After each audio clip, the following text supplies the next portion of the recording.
Hi, my name is Avery, and my project is on how the social model of disability influences modern disability activism.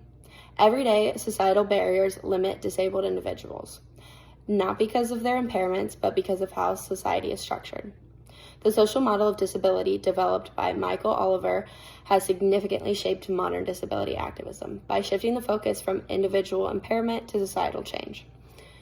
The key points I'll be discussing is the role of social media in shaping activism, key figures in the movement, Michael Oliver and Judith Heumann as two of the main leaders in that, and then third and lastly, the impact of the social model on education, healthcare, and politics.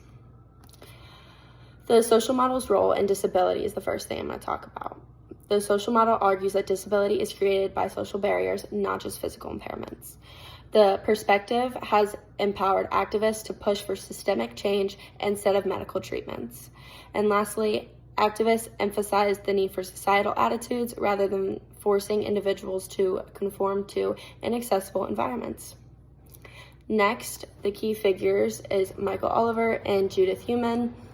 Michael Oliver is the person that developed the social model, and he also is currently defining how disability is understood by people, not just people with disabilities, but everybody overall, so they can more understand more people's everyday lives.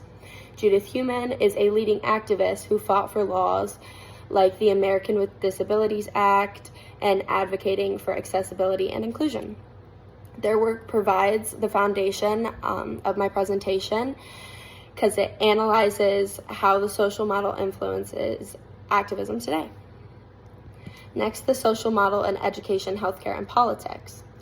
Education is activists argue for inclusion in classrooms and policies that remove systemic barriers from learning. This is especially important because this is an issue that we deal with every single day.